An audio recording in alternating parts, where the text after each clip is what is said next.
Assalamualaikum warahmatullahi wabarakatuh. Salam sejahtera bagi kita semuanya. Video kali ini kita akan bahas tentang pegas ya. Gas dan gaya pegas. Jadi sifat-sifat gaya pegas dan ringkasannya.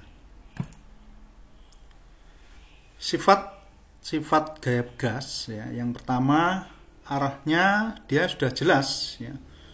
Jika dia ditarik, maka arah gaya gasnya selalu dalam. Jika dia ditekan, arah gaya pegasnya keluar ya. Jadi arah gaya pegas ini selalu melawan gaya penyebabnya. Yang kedua besarnya. Nah, untuk ngitung besarnya itu konstanta dikali L. L ini adalah L yang sudah ditarik atau sudah ditekan ya, panjang pegas yang sudah ditarik atau sudah tekan, dikurangi L0. L0 itu panjang pegas semula yang sebelum mengalami tarikan atau tekanan. Nah, jadi perhatikan sini ada dua gaya itu, karena gaya adalah besaran vektor maka dia punya arah dan besar ya. Untuk menentukan arahnya ini, untuk arah gaya pegas selalu melawan gaya penyebabnya. Kalau gayanya itu menarik, maka gaya pegasnya menekan. Tapi kalau pegasnya itu ditekan, maka pegasnya berusaha menarik atau arahnya keluar. Sedangkan untuk besarnya ya selalu L min L0 ya. Kadang-kadang orang juga menggunakan F sama dengan min KX. X ini adalah singkatan dari L min L0 ini tadi ya. Jadi nggak usah bingung. Nah, apa yang dimaksud dengan pegas? Nah, pegas adalah benda yang mempunyai sifat elastis. Maksudnya sifat material yang dapat dideformasi oleh suatu gaya dan kembali lagi ke bentuk dan ukuran aslinya setelah gaya tersebut dihilangkan. Jadi contoh paling gampangnya yaitu pegas tadi. Pegas kalau kita deformasi, kita ganggu sedikit, kita tarik sedikit, kemudian gaya tarikan tersebut kita lepaskan, maka pegas tersebut akan kembali ke keadaan semula. Atau contoh lain misalkan karet ya, karet kalau kita tarik dikit maka dia akan molor. Nah, tetapi kalau kita lepaskan maka karet tersebut berada dalam keadaan semula. Nah, ketika gaya bekerja pada material atau pada bahan, maka bahan tersebut mengalami regangan atau tegangan ya, sebagai respon terhadap gaya tersebut. Jadi dia mengalami molor atau mengalami regangan ya, tergantung tarikan atau mampatan ya. Ini beberapa contoh pegas ya, seperti ini. Ada juga shockbreaker ini, ada juga ini spring bed ya. Ada juga dia dipakai untuk timbangan, untuk shockbreaker motor, panahan, ini juga termasuk pegas. Nah, ini alat-alat tulis ini juga mengandung pegas ya. Jadi banyak sekali pegas dimanfaatkan oleh orang untuk kebutuhan sehari-hari ya. Berapa besarnya gaya pegas? Kita mengikuti hukum Hooke. Nah, hukum Hooke bilang bahwa kurva tegangan vs regangan untuk banyak material ini berada pada daerah linier ya. Dalam batasan tertentu, gaya yang diperlukan untuk meregangkan atau menekan pegas berbanding lurus dengan perubahan panjang pegas ya. Disingkat F sama dengan min K kali delta X. Nah, kali ini kita pakai delta X ya. Tadi ada X ya, maksudnya sama. Intinya adalah L min L0. Panjang yang terakhir dikurangi panjang mula-mula. F ini adalah gaya, satuan Newton, delta X itu perubahan panjang pegas, K konstanta pegasnya. Ya. Tanda negatif ini diberikan untuk menandakan bahwa gaya pemulih akibat pegas berlawanan dengan gaya yang menyebabkan terjadinya perpindahan atau perubahan tadi. Ya. Misalkan ini gas ini semula gini didorong atau ditekan dengan gaya F, maka gaya yang bekerja pada pegas karena gaya luarnya ke kiri, maka gaya pegasnya ke kanan, melawan gaya penyebabnya. Nah, di sini ada perubahan panjang sebesar delta X ini. Yang semula ini L0, setelah ditekan jadi L, maka ada perubahan panjang. Nah, menurut Pak Hooke, gaya yang terjadi, gaya pegasnya adalah sebanding dengan perubahan panjang pegas. Ya, kalau kita gambar, dia akan berada pada garis lurus seperti ini. Nah.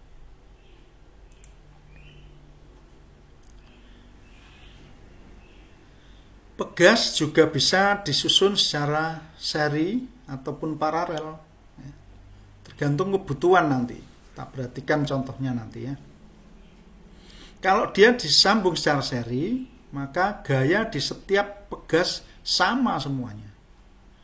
Tetapi total perubahan panjang pegasnya merupakan jumlah dari perubahan panjang setiap pegas. Jadi seperti ini ya, kalau dia disusun seri, maka total perubahan panjang pegasnya adalah perubahan panjang pegas untuk pegas pertama ditambah perubahan untuk pegas kedua. Ya, pegas kedua ini pegas pertama, pegas kedua. Nah, dari sini bisa diturunkan bahwa delta X itu F per K yang sama dengan delta X1 F per K1 plus F per K2. Sehingga totalnya 1 per K sama dengan 1 per K1 plus 1 per K2. Ini untuk menghitung konstanta pegasnya ya. Konstanta pegas totalnya berapa gitu ya. Bagaimana kalau dia disumbung paralel? Nah, kalau sambungannya paralel, perubahan panjang pegasnya sama. Contoh ini, kalau kita tarik ini misalkan molornya 10 cm, maka di sini juga pasti 10 cm. Ya, sama. Berbeda dengan seri tadi. Nah, kalau ditarik karena konstantanya beda, ya perubahan panjangnya bisa beda-beda nih. Ini 1 cm, ini bisa 2 cm. Tergantung konstantanya lembek atau tidak ya, pegasnya itu. Tapi kalau paralel, dia ditarik maka perubahannya sama. Karena kalau 1 cm ini juga 1 cm sama. Sehingga gaya totalnya, untuk gaya total kalau dia disambung paralel adalah jumlah gaya F1 plus F2. Kita turunkan F ini K delta X sama dengan F1 K1 delta X1 plus F2 K2 delta X2, karena delta X1 dan delta X2 sama dengan delta X ya.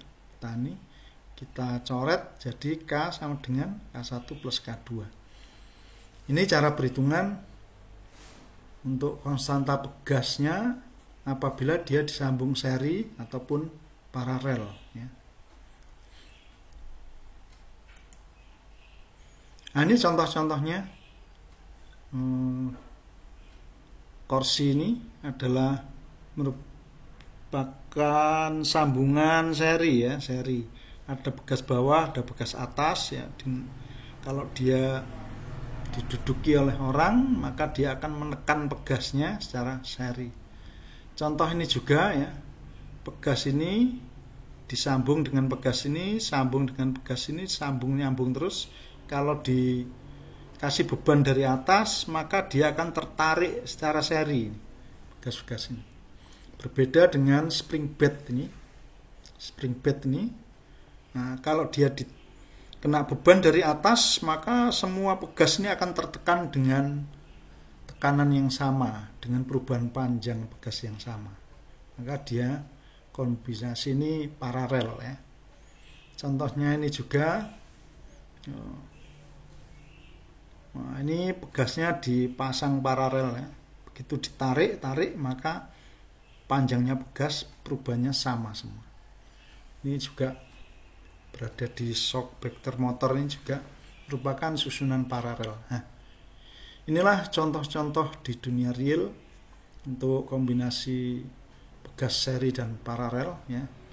Mungkin Anda nanti bisa lihat atau bisa cari contoh-contoh selain ini. Ringkasannya, jadi kalau kita perhatikan besar gaya pegas yang terjadi, dikasih simbol min K, L min L0. Nah, artinya gaya pegas ini selalu melawan gaya yang penyebabnya. Kalau kita hitung besarnya saja, ya sama dengan K, L min L0 ya, besarnya. Jadi kita harus lihat hati-hati secara geometri tadi ya. Artinya dia sambungannya paralel atau seri karena perhitungan konstanta totalnya berbeda ya. Kalau dia disambung secara paralel maka konstantanya sama dengan tinggal dijumlah semuanya jumlah.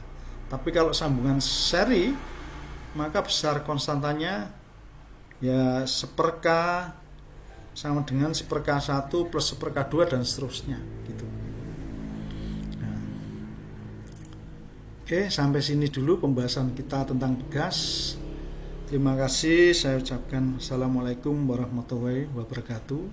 Selamat belajar.